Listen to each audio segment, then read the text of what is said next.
सभी को जय मसीह की। प्रभु यीशु आप सबके ऊपर अपना आशीष बरसाएं। आज हम लोग चर्चा करने जा रहे हैं प्रार्थना के बारे में।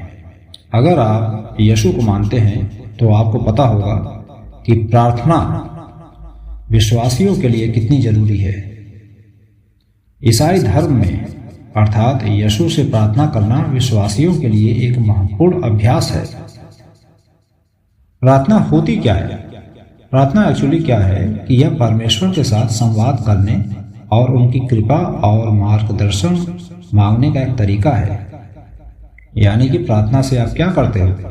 प्रार्थना से आप प्रभु से संवाद करने की कोशिश करते हो। यहाँ यीशु से प्रार्थना करने के कुछ सामान्य तरीके मैं देने जा रहा हूँ। तो पहला तरीका आप याद रखो, ये बहुत ही महत्वपूर्ण बात है। सबसे इंपॉर्टेंट बात यही है, यीशु के नाम से प्रार्थना करना है। हमेशा आप याद रखना, यीशु मसीह के नाम से प्रार्थना करना ईसाई धर्म में एक बुनियादी सिद्धांत है। विश्वासियों का मानना है कि यीशु परमेश्वर और मनुष्यों के बीच मध्यस्थ है और उनके नाम से प्रार्थना करने से प्रार्थनाएं परमेश्वर तक पहुंचती हैं।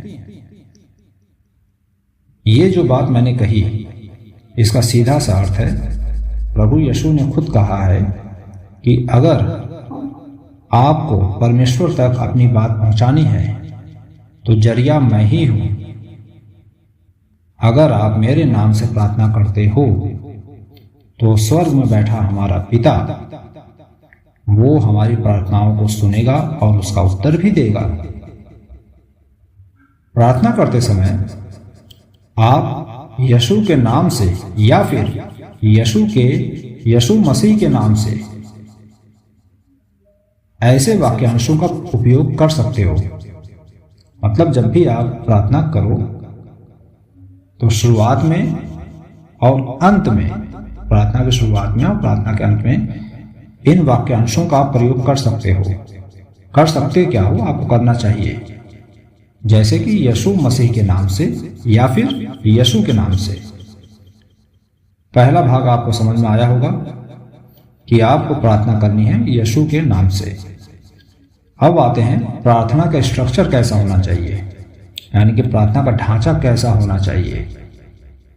आप याद रखिए, अगर आप यीशु के फॉलोअर हैं या फिर एक ईसाई हैं तो आपको ये पता होना चाहिए कि प्रार्थना के लिए कोई सख्त नियम नहीं है, लेकिन एक विश्वासी प्रभु की प्रार्थना का उपयोग करता है जो यीशु ने अपने शिष्यों को सिखाई थी। प्रार्थना में आमतौर पर निम्नलिखित तत्व शामिल होते हैं। जो बातें मैं बताने जा रहा हूं, आपकी प्रार्थना में ये पॉइंट्स होने ही चाहिए। सबसे पहला है स्तुति, परमेश्वर की स्तुति और धन्यवाद देना। ये सबसे पहला पॉइंट है। दूसरा, अपने पापों को स्वीकार करना और अपने पापों के लिए क्षमा मांगना। ये दूसरा पॉइंट है। तीसरा पॉइंट, परमेश्वर के आशीर्वाद के लिए धन्यवाद देना। ये तीसरा पॉइंट है। चौथा पॉइंट क्या है?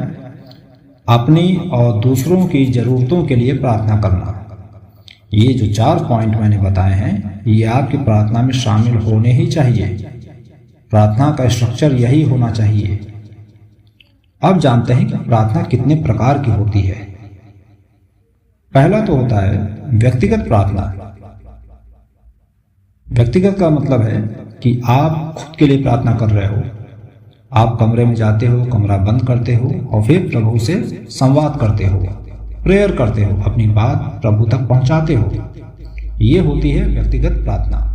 व्यक्तिगत प्रार्थना यह एक निजी प्रार्थना है जो आप अकेले में करते हो।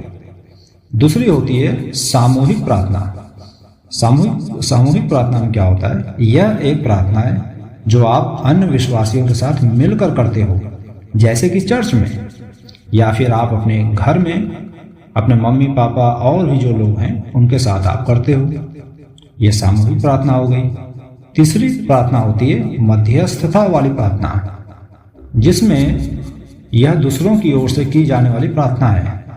जैसे कोई पास्टर करता है आपके लिए प्रार्थना, जैसे कोई और व्यक्ति करता है, जैसे चर्च के फादर करते हैं आपके लिए प्रार्थना।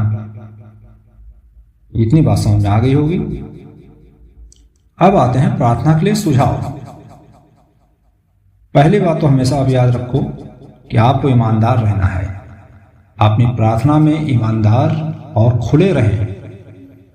मतलब आपको कोई भी बात को गुप्त नहीं रखना है। आपको ये पता होना चाहिए कि प्रभु यीशु मसीह आपके मन की बातों को पढ़ सकते हैं, जान सकते हैं। इसलिए अपनी प्रार्थना में आप ईमानदार रहो, कोई भी बात छिपाओ नहीं। अगर कोई आपको तकलीफ है आप जाहिर करो। अगर आपको किसी ने दुख दिया है वो जाहिर करो। मतलब कुछ भी आपके अंदर है जो आपको परेशान कर रहा है आप जाहिर करो। अपनी प्रार्थना में आपको ईमानदार रहना है। दूसरा महत्वपूर्ण बात है विनम्र रहें। परमेश्वर के सामने विनम्र रहें और उनकी इच्छा को स्वीकार करें। जैसे कि जब प्रभु आपको बहुत सुख देता है तब भी आपको प्रभु को धन्यवाद देना है, उनको याद करते रहना है। प्रभु की यही इच्छा है कि आपको वो सुख दे। लेकिन जब आपकी लाइफ में दुख आए तो आपको विनम्र बने रहना है। हो सकता है प्रभु आपके लिए कुछ बड़ा सोचा हो, शुरुआत में आपको दुख दे रहा हो, उसके बाद बहुत अच्छा लिखा हो आपकी लाइफ के लिए। इसलिए हमेशा प्रभु की इच्छा को स्वीकार कीजिए और विनम्र रहिए। तीसरा है विश्वास रखें। विश्वास रखें कि परमेश्वर आपकी प्रार्थनाएं सुन रहे हैं और उनका जवाब देंगे। चौथा है बाइबल का अध्ययन करिए। ये बहुत जरूरी है। बाइबल में प्रार्थना के बारे में कई शिक्षाएं दी गई हैं। बहुत से वचन हैं। जो भी प्रॉब्लम्स हैं आपकी लाइफ में उन वचनों को ढूंढिए और उन्हीं वचनों पर घोषणाएं करिए। उन्हीं वचनों को घोषणाओं में बोलते रहिए। प्रभु यीशु ने कहा भी है कि मुझसे बड़ा क्या है, मुझसे बड़ा मेरा वचन है। इसलिए पवित्र बाइबल को पढ़ना बहुत जरूरी है। आइए आपको मैं प्रार्थना के कुछ उदाहरण देता हूं जिसे आप व्यक्तिगत प्रार्थना में शामिल कर सकते हैं। पहला है, ये सब जो प्रार्थनाएं मैं बता रहा हूं ये व्यक्तिगत प्रार्थना है। आप बंद कमरे में ये प्रार्थनाएं कर सकते हैं। ये जो पहली प्रार्थना बताने जा रहा हूं इसमें सब कुछ है, सब कुछ मैं बताऊंगा अभी। हे प्रभु यीशु, मैं आपके सामने आता हूं और आपके प्रेम और कृपा के लिए धन्यवाद देता हूं। कृपया मुझे अपने पापों के लिए क्षमा करें और मुझे एक नेक जीवन जीने में मदद करें। मैं अपनी और अपने प्रियजनों की जरूरतों के लिए प्रार्थना करता हूँ। आमीन। आप देखिए कि इस प्रार्थना में सब कुछ है। पहला तो यह है कि जो प्रभु आपसे प्रेम करता है आपने उसको धन्यवाद दिया। प्रभु जो आपके ऊपर कृपा कर रहा है उसके लिए आपने धन्यवाद दिया। आपने अपने पापों के लिए क्षमा भी मांग ली और आप नेक जीवन जीने में प्रभु से कह रहे हो कि आप मेरी मदद करो, यानी कि आप पवित्र आत्मा को मांग रहे हो। आपने अपनी और आपसे जो प्यार करते हैं और जिनसे आप प्यार करते हो उनकी जरूरतों के लिए भी आपने बात करी है इस प्रार्थना में। तो ये बहुत ही खूबसूरत प्रार्थना है। एक और प्रार्थना है जो प्रभु यीशु मसीह ने अपने वचन में सिखाई है। ये प्रार्थना इस प्रकार है, हे पिता तू जो स्वर्ग में है, तेरा नाम पवित्र माना जाए, तेरा राज्य आए, तेरी इच्छा जैसे स्वर्ग में पूरी होती है वैसे पृथ्वी पर भी हो।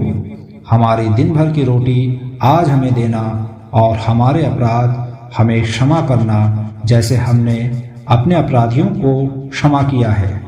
और हमें परीक्षा में न ला परंतु बुराइयों से बचा, क्योंकि राज्य और पराक्रम और महिमा सदा तेरे ही है।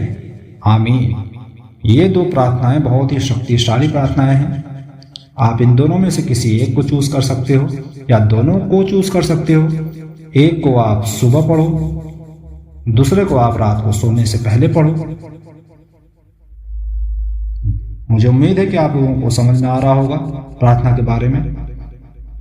और कुछ महत्वपूर्ण बातें हैं जो आपको याद रखनी है। प्रार्थना एक व्यक्तिगत अनुभव है और हर कोई इसे अलग तरीके से करता है। मैंने शुरुआत में बताया था कि जब आप यीशु को फॉलो करते हो या फिर आप एक ईसाई हो तो प्रार्थना का कोई भी नियम नहीं है। प्रभु आपसे सिर्फ क्या चाहते हैं? आपका शुद्ध हृदय चाहते हैं, आपका पवित्र हृदय चाहते हैं। छल कपट से आपका हृदय भरा नहीं होना चाहिए। इसके लिए कोई नियम नहीं है, कोई चढ़ावा नहीं चढ़ाना है। आपको प्रभु से ये भी नहीं कहना है कि प्रभु तू मेरे लिए ये कर दे तो तब मैं ये करूँगा। ऐसा कहीं कोई भी नियम नहीं है। दूसरी सबसे महत्वपूर्ण बात यह है कि आप ईमानदार और विश्वास के साथ, ईमानदारी और विश्वास के साथ प्रार्थना करें। अगर आप विश्वास नहीं करते हैं तो प्रार्थना आपकी पूर्ण नहीं होगी, आप हमेशा याद रखो। दूसरा, अगर आप प्रार्थना में ईमानदार नहीं हो तब भी वो प्रार्थना स्वीकार्य नहीं होगी। और सबसे अच्छी बात यह है कि प्रार्थना के बारे में अधिक जानने के लिए आपको बाइबल जरूर पढ़नी चाहिए। तो भाइयों और बहनों, प्रार्थना के बारे में ये जो बातें हैं आप इसको बार बार सुनिए, आपको समझ में आएगा। अगर आपको और भी कुछ जानना है, आपकी कोई क्वेरीज हैं तो आप कमेंट बॉक्स में लिख सकते हैं। आप हमेशा याद रखिए कि प्रभु आपसे प्रेम करता है। वो आपको शैतान से और शैतान की चालों से बचाना चाहता है। प्रार्थना एक तरीका है जो आपको प्रभु से जोड़ता है। बस नियम एक ही है कि आपका हृदय पवित्र होना चाहिए, शुद्ध होना चाहिए। आप सबने मेरी वीडियो को सुना, मेरे बातों को सुना, इसके लिए बहुत बहुत धन्यवाद आपका। आप सभी पर यीशु नासरी का आशीर्वाद जाहिर हो। पवित्र आत्मा आप सबके जीवन में कार्य करे। हालेलुया, हालेलुया, आमीन, आमीन।